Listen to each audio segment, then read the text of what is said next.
So I did something kind of dumb recently, and that is install OS X 10.6 Snow Leopard released in 2009 and tried to see if I could use this operating system in 2023. So here I am, yet again, doing something stupid. And this time is to install macOS 14 Sonoma on my Mac Pro 2008.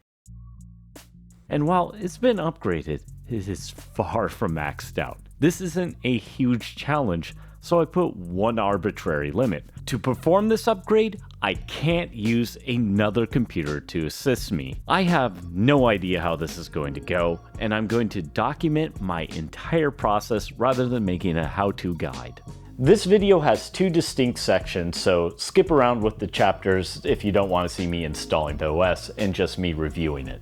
The first step is to get my Mac Pro to a version that is new enough to run OpenCore Legacy Patcher, because Snow Leopard is very old and probably won't run OpenCore Legacy Patcher. Since this computer has been featured in a few of my videos, I don't really want to read the specs verbatim, so here they are on screen.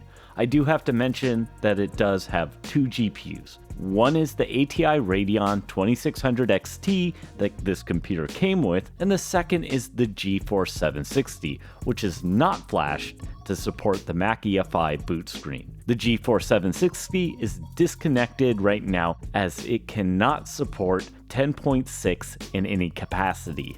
I have already made an entire video explaining what OpenCore and OpenCore Legacy Patcher are, but for the sake of this video, OpenCore is a bootloader, and that will let me inject changes and hacks that will enable me to run the latest macOS. OpenCore Legacy Patcher is an application that'll automate installing OpenCore.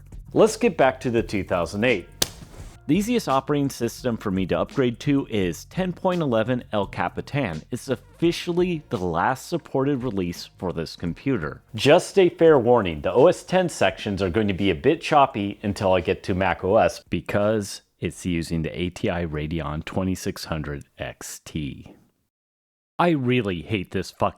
Even though I'm on 10.6, I can run a modernish browser that I already previously had installed. They'll let me surf the web, and I know just the place for me to download macOS, and that is to go to my definitive Mac Pro upgrade guide, link in the description, then clicking the link to download old OS versions and locating El Capitan. Once it's done downloading, it's time to install the installer. You'll see what I mean. It's redundant, but hey, that's the process. The package drops the installer into the applications folder as install OS X El Capitan, and of course, I'll need to run this to update to 10.11. If you're curious about 10.6, I made an entire video about it on this computer. Installing 10.11, it takes a bit of time, but not nearly as much time as modern macOS does. Sadly, gone are the fun intros of the old OS X, and we're off to the more sterile era of Apple.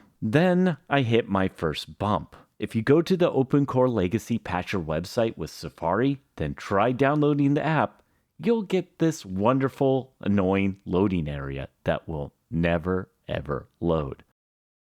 My guess is it's using JavaScript functions like async that weren't supported in Safari yet. The solution is simple. I went to Firefox's website to download the extended support release and ignored the text that said it wasn't downloading the last supported version for my computer, which is a classic UX developer move. It turns out the last supported release of Firefox for 10.11 is ESR 78.15.0, which I found on Mac Update and promptly downloaded and installed.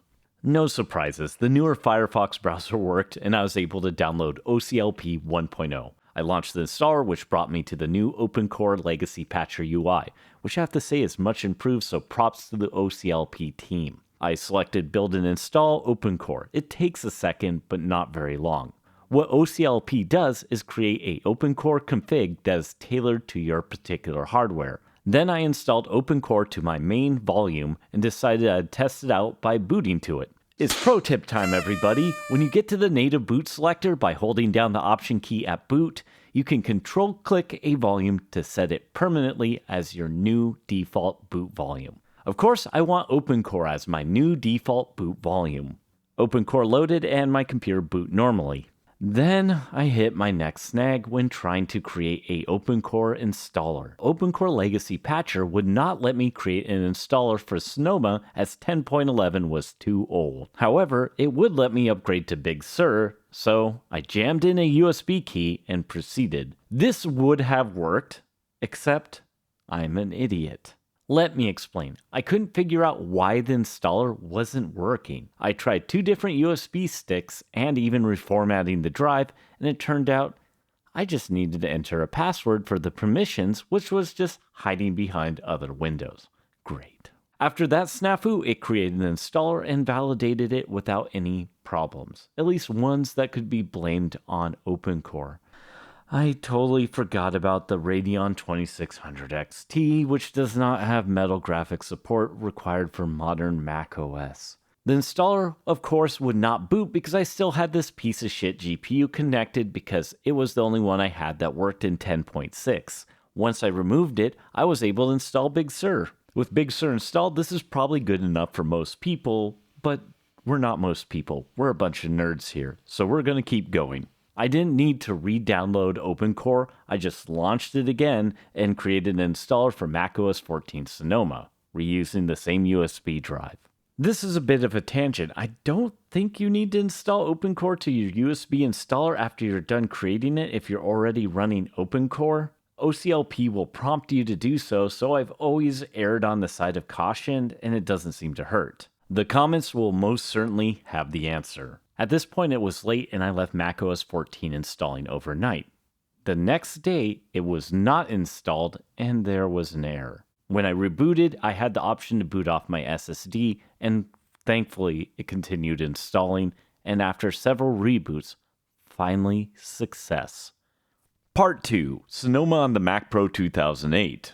The Mac Pro 2008 is not a fast machine. Well, it was, but it isn't today. Here's this Geekbench 6 score. For reference, the M1 is about 5 times as fast. Almost certainly, the phone you're using has a beefier CPU than this machine. Sonoma actually runs fairly decently. It's hard for me to parse how much of the pokiness is my SSD and the minimal amount of RAM. Apple no longer publishes its minimum RAM requirements for OS updates, but 8 gigs is the same amount as the lowest end Macs that are officially supported. Before I get deeper into my experiences using macOS 14 on this machine, I have to talk about one inexplicable quirk that I experienced. I am able to output 4K over a DVI cable to HDMI. I have no clue what's making this possible because DVI should not have the bandwidth to do this. My only guess is it's using some sort of lower color subsampling in the TMDS bitstream or something. It's running 4K at 30 Hz, but still is very strange. Since this was an accidental discovery, some clips will be 1080p during this segment, mostly the gaming section.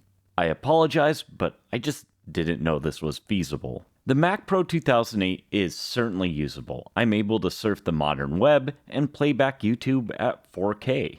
One of the cooler new features of macOS Sonoma is the Apple TV-like video backgrounds. I'm personally partial to the Oregon Coast ones, as both of them were filmed in the Samuel H. Boardman area, which is not far from where I grew up on the southern Oregon coast. The Oregon Sunset one I'm using is China Beach in Samuel H. Boardman. These work a lot better than I expected, especially on such an old GPU. The system preferences are still a dumpster fire in Sonoma, and the new wallpapers and screensaver panels are goofed. I tried to set the video background as my screensaver from the screensaver panel, but it didn't work. At least, not until I went to Wallpapers, then set it also as my screensaver. Widgets are a weird cyclical design pattern that goes in and out of fashion and is in again. Sometimes new features don't work on these older computers, but widgets seem to work just fine. There are a handful of applications that tend to cause problems for OpenCore, one of those being the weather app. It doesn't crash on this computer and seems to work fine. Another problem app is Apple Maps, which tends to have some rendering issues, but I'm not seeing any when in 2D, and 3D seems to be working great too. Jesse's Flying, a channel that does great OpenCore related content, in a recent video demonstrated what these render errors look like. The last typical problem app I tried was TV, which worked just fine in my limited testing, but all I did was run a movie trailer at full screen. I don't think movie trailers use DRM, but correct me if I'm wrong. This isn't to say that Sonoma is without problems, especially on a computer this old. The first issue I experienced is screen capture via QuickTime. It was working in Big Sur, but this is the interesting result. OpenCore 1.0.1 did not fix this issue. This issue also popped up in an advertisement in Safari, but that's the only other place I saw it. I suppose this is what I get for not installing an ad blocker right away. My guess is this is a GPU related issue because Video Proc Converter lets you check to see if you have hardware acceleration for certain video codecs. Unsurprisingly, I do not, with my old GeForce 760 with H.264 or HEVC. So my guess is a newer GPU might fix this issue. Another interesting glitch I experienced was while installing Steam games. The activity monitor reported almost no network traffic when Steam clearly was downloading a game. My guess is that it was reading 802.11 and not the Ethernet. On the networking side, despite having my 802.11 AC card with Bluetooth 4, I had Bluetooth issues even after updating to OpenCore 1.0.1. I suspected maybe my internal antenna is goofed, so I plugged in a Bluetooth dongle and I was able to use AirDrop but with an asterisk. It wouldn't work from my share button, but I could send files to my M1 Max from the AirDrop window. AirDrop just refused to work between my iPhone 14 Pro and my Mac Pro. And to make this problem even stranger, my M1 Max could not send files to the 2008, only receive them. Bluetooth also could not see my AirPod Pro 2s, but it did see my Sony TV and my PS4 controller. Steam, of course, works on this computer, but results will vary drastically by title. To give you an idea of this computer's age, downloading a game can completely swamp the CPUs. But to be fair, you can do this even on fairly modern computers. The first game I decided to run was BioShock Remastered, which I'd consider a very safe bet. I actually played the original BioShock on my Mac Pro 2008 when it was pretty new, and then I even played the remastered version in Windows around 2016 using the same GPU. The game loaded so slowly, but that's almost entirely the SSD's fault for being nearly worthless. I was able to play this at 1080p with the default graphics settings. I also downloaded No Man's Sky and tried to run it, but unsurprisingly, it crashed. This could be for a number of reasons. The most likely culprit is the GPU does not support Metal 3, and perhaps it could be the CPU because it doesn't support AVX. PlayStation 2 emulation is something that I was able to do with this computer and Windows pretty well, playing games at 1080p. To my surprise, I was able to connect to my PlayStation 4 controller via Bluetooth, and it worked flawlessly. Under Sonoma, my performance was pretty close to Windows, although I had to drop down my screen size to 2.5x when playing Burnout to get less slowdowns. I really wanted to push this thing to its limits, so I tried to emulate the PlayStation 3. The emulator would get as far as to compiling the PPUs, which took forever because this is a slow computer, and then crashed out on a illegal instruction, so I decided to try a much more simple game, Mortal Kombat 2. This also failed to load because of a bad Vulkan API call. My guess is I just need a newer GPU. I should mention I also have tutorials on how to set up the PlayStation 2 and the PlayStation 3 emulators on your Mac, so check those out. To cap off the gaming section of this video, I ran the very dated Uningine, I think that's how you say it, Heaven benchmark, because I have results from when I ran this many years ago on Mavericks using the exact same computer and the exact same GPU. The only difference is I had a little bit more RAM back then. The results are very close, but Sonoma does manage to outperform Mavericks. I couldn't get the 1440p test to run full screen, so I ran it in the windowed mode, which might affect the results, but again, it scored slightly better in Sonoma over Mavericks. At least using this benchmark in this configuration, Sonoma is not a performance detriment. For a really geeky set of tests, I installed Phoronix Test Suite, which has a bazillion different tests. They are absolutely not exciting to watch in the least bit, but it gives users a good set of wildly different tests in both real-world and synthetic benchmarks. Phoronix requires being somewhat terminal savvy in a way that probably most YouTubers are not, but since I am, I decided to compare my Mac Pro 2008 against my dual-core i7 MacBook Pro 2015 and a M1 Max to totally skew everything. The first set of benchmarks, lower is better. We have compiling the source code to FFmpeg, a prime number test written in the Rust language, and compressing the Linux source tree to gzip. Obviously, the M1 Max absolutely crushes these two computers, and that'll be the trend through all of these. The Mac Pro 2008 mostly bests the Mac Pro 2015, and that's not surprising because the Mac Pro 2008 has 8 physical cores, despite not having hyperthreading. The single outlier is gzip, where the 2015 is nearly twice as fast as the Mac Pro as it relies on single core performance. The next benchmark I picked was H.265 encoding, which I'm pretty sure is CPU only. The M1 Max is only 2.5 times faster than the 2008, which is not too shabby for a 15-year-old computer. The last test I picked was Node.js's V8 web tooling benchmark, which tests how many executions of heavy JavaScript operations per second, and more is better. This test is extremely weighted towards the M series Max, as the fastest recorded times in this test are with the M2 CPUs. There's no real surprises or much to be learned from the benchmarks themselves, as everyone already knows Apple Silicon is fantastic for developers. Now, what is impressive is I installed Xcode and its command line utilities along with Homebrew and didn't have any issues. While certainly not ideal, you could do development on a Mac Pro 2008, but you might be waiting 6 times longer than a modern Mac. As a very big Pixelmator Pro fan, I was very curious if I'd experienced any problems because it uses Core ML and Metal. For my very unscientific test, I brought in the iPhone 14 Pro raw image, and I messed around with it. My takeaway is it works great except for when it comes to AI functions. ML photo correction was very pokey, and AI upscaling was brutally slow compared to any other Mac I've used. I could make you wait while it upscales the 1600 by 1600 image of my cat, Jeff, but I think you get the idea. It's slow. Very slow. USB 1.1 works fine after running the post-install with OpenCore. Just for the record, if you didn't know already, when installing OpenCore on certain older Macs like this Mac Pro 2008, you will need a USB 2.0 hub between your mouse and keyboard.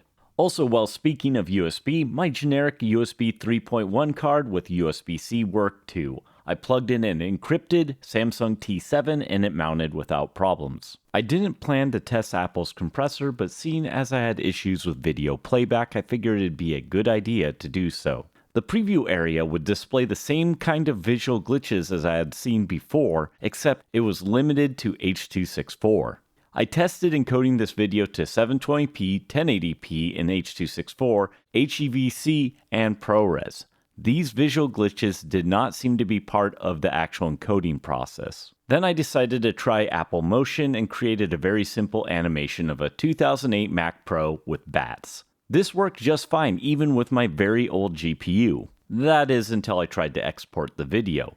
Motion quit without warning. Interestingly, the export proceeded without Motion remaining open as Apple offloads these to background tasks in Motion and Final Cut Pro. So I guess Motion works, just save frequently? If you're already running Monterey or Ventura on a old Mac and it's working for you, I wouldn't run out and upgrade to Sonoma. These days with macOS updates and the yearly cadence, you're not going to see mind-boggling features in one OS release. The biggest motivation should be apps and security. Apple tends to support the current OS and the previous 2 releases. So for right now, that's macOS 12 to 14. OpenCore and OCLP are being actively developed. Generally speaking, it's best to wait before updating as it gives the developers more time to release bug fixes. The best place to get the most up-to-date information is the OpenCore Legacy Patcher website. My overall impression is this computer doesn't feel really any slower than running the last officially supported operating system. You could realistically run this as your main computer, ideally with a better GPU, more RAM, and a much better SSD, but still it's pretty amazing that a 15-year-old computer is this usable. I would love to overspec this machine and try an NVMe SSD, a modern GPU, more RAM, but I just can't justify it as I don't make nearly enough on YouTube. If you want to see such crazy experiments, you could support me on Patreon or just watch more of my content. So thanks for checking out this vid.